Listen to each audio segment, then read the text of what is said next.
नमस्कार।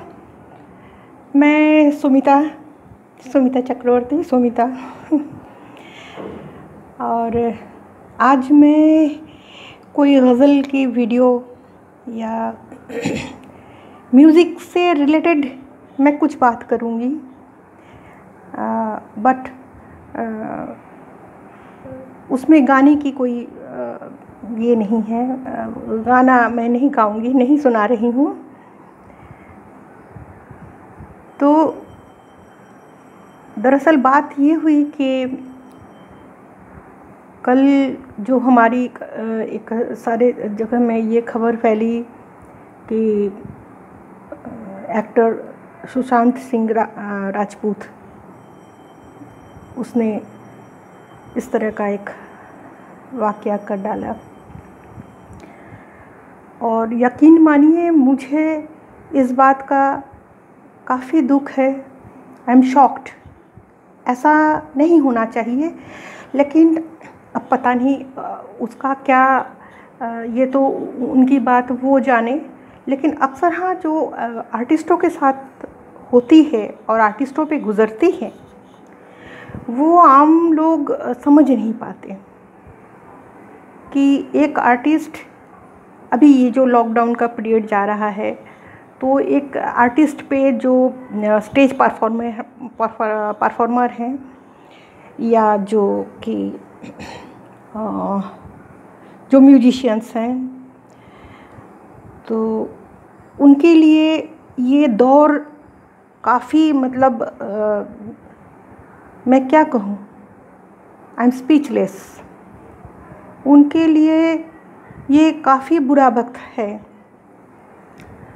कहने के लिए लोग तो बहुत कुछ कह देते हैं, लेकिन मैं आज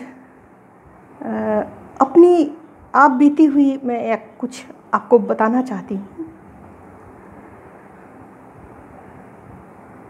कि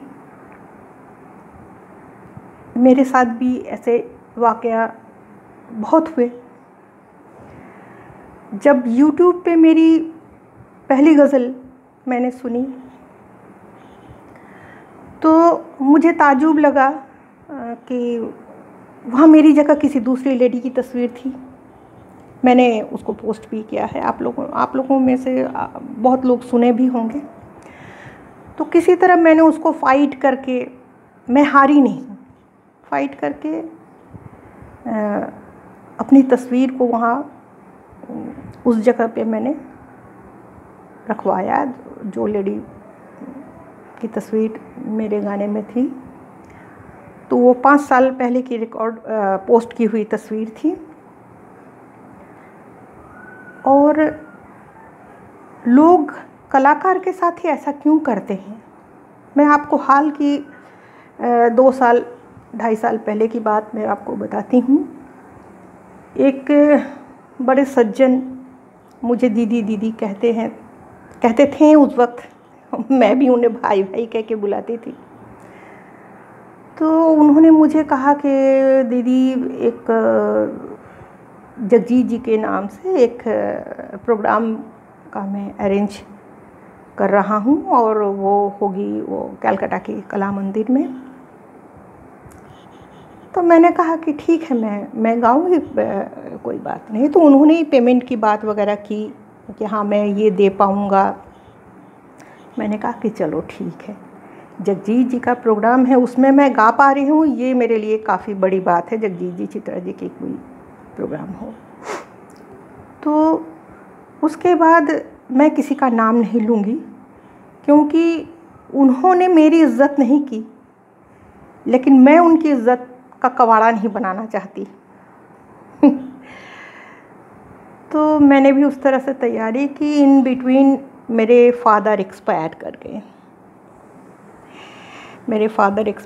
गए। तो ऐसा हुआ कि मेरे फादर चले जाने के कुछ सालों पहले मेरी मम्मी भी गुज़र गई थी। तो मैं बिल्कुल दिल के अंदर से टूट चुकी थी, बिल्कुल। तो और फादर के चले जाने के बाद तो मैं और टूट चुकी। और ऐसा हुआ कि जिस दिन मेरे फादर की जो 3 दिन की जो बेटियां जो काम करती हैं, उस दिन मेरा वो प्रोग्राम आ गया। अब वो लोग तो वहाँ से कुछ मुंबई से आए और कुछ बाहर से आए। उन्होंने मुझे फ़ोन किया कि दीदी आप तैयार हैं? मैंने कहा कि भाई मेरे साथ तो ऐसा ऐसा वाक़या हो गया, और मैं तो रोते रोते, मेरी ये हालत थी कि मेरी आवाज़ ही बैठ गई। फिर मुझसे रिक्वेस्ट किया गया कि नहीं आप नहीं गाएंगी, तो वहाँ और कोई दूसरी फीमेल सिंगर है नहीं, हमारे लिए बहुत मुश्किल हो जाएगी, क्योंकि बैनर में आपकी तस्वीर आ गई है, वो भी कलकत्ता की बहुत फेमस ऑडिटोरियम में ये प्रोग्राम कला मंदिर में रखा गया था। तो मेरे फादर की 3 दिन के काम करने के बाद मैं वहाँ गई शाम को प्रोग्राम के लिए। सोचिए एक बेटी के लिए कितनी बड़ी बात होगी, और जो हमारे जानने पहचानने वाले लोग हैं, पहले जितने लोग जानते थे, अब ये वीडियो देखकर बाकी लोग भी जान जाएंगे। मुझे मजबूरन जाना पड़ा वहाँ। उसके पहले उन्होंने कहा कि आप एक काम कीजिए दीदी, हमारे यहाँ म्यूजिशियंस नहीं मिल रहे हैं, तो आप एक काम कीजिए, आप कलकत्ता से हायर कीजिए म्यूजिशियंस। मैंने कहा ठीक है मैं, तो म्यूजिशियन के जो अलग पैसे होंगे वो मैं आपको दे दूँगा।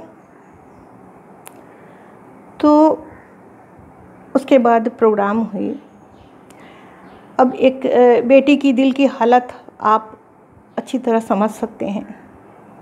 वो अपने पापा के 3 दिन का काम करने के बाद जो वो स्टेज पे चढ़ी हैं। चलिए जैसे तैसे प्रोग्राम रहा, ठीक ही रहा,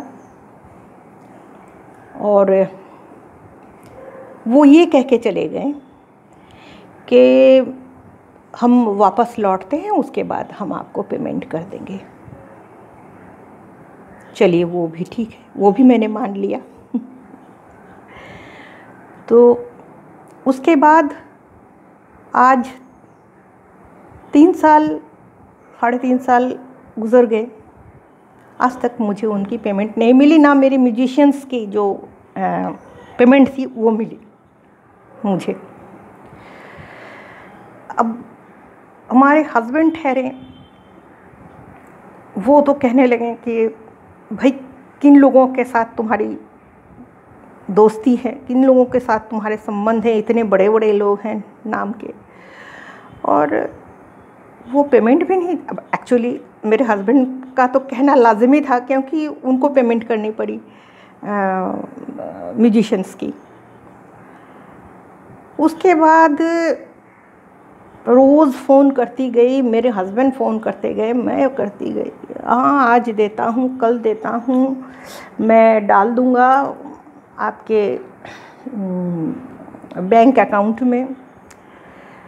तो ऐसे करते करते आज तक मुझे वो पेमेंट मिली नहीं। तो भगवान की अपार कृपा थी कि मेरे हस्बैंड काम करते। अगर मैं अकेली रहती और मेरे साथ ऐसा हादसा होता तो शायद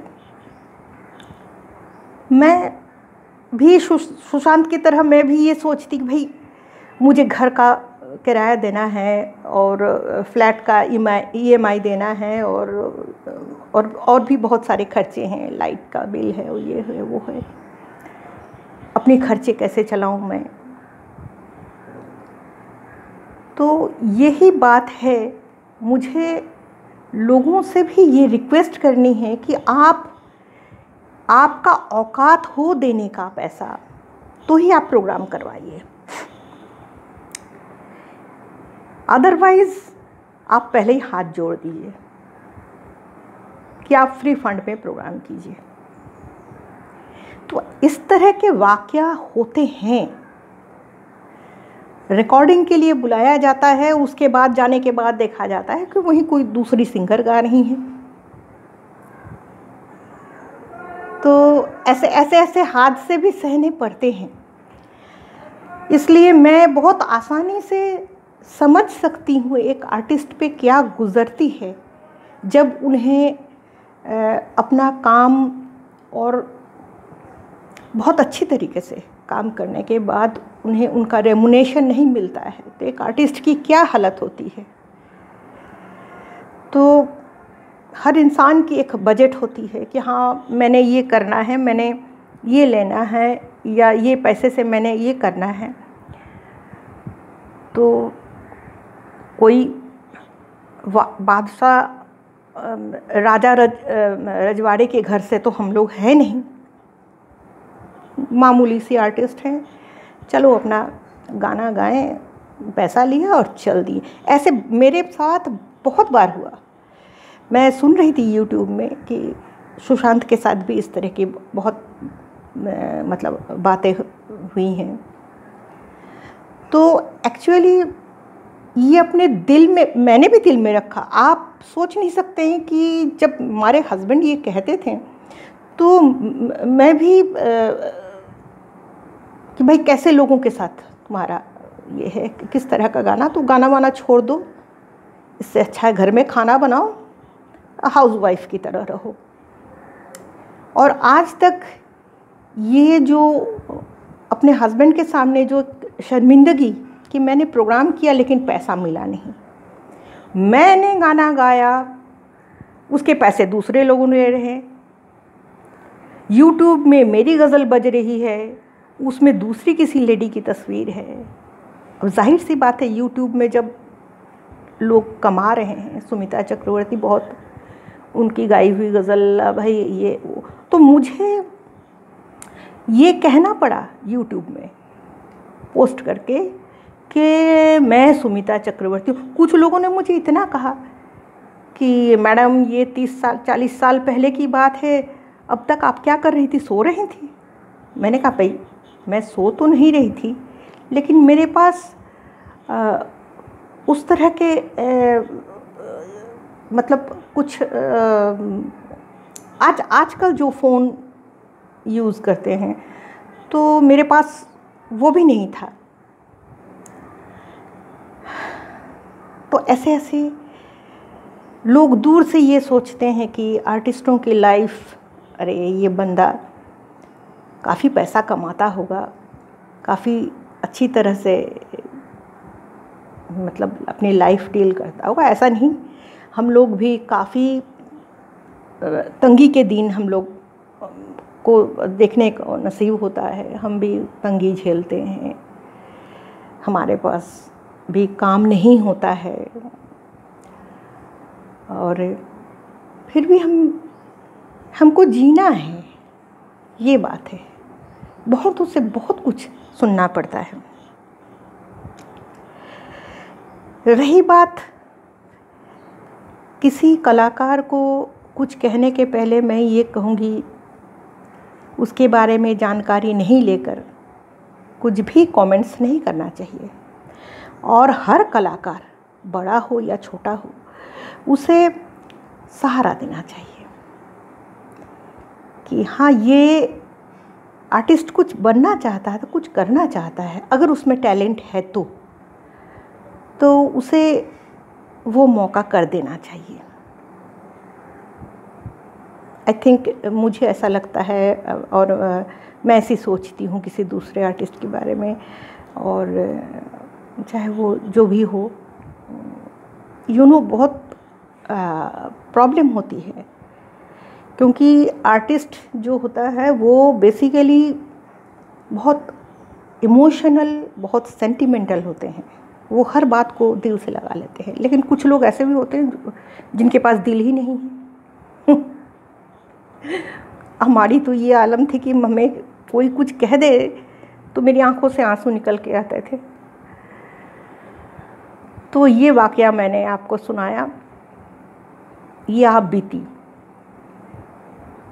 कि हमने भी ज़िंदगी में बहुत कुछ झेले हैं, बहुत कुछ देखे हैं। ये इसलिए आपसे हमने शेयर किया। और बस अच्छे से रहिएगा, अपना ख्याल रखिएगा, परिवार वालों का ख्याल रखिएगा और कैसी भी हालत आए अपनी हिम्मत को बनाए रखिएगा, चाहे कुछ भी हो जाए। नमस्कार।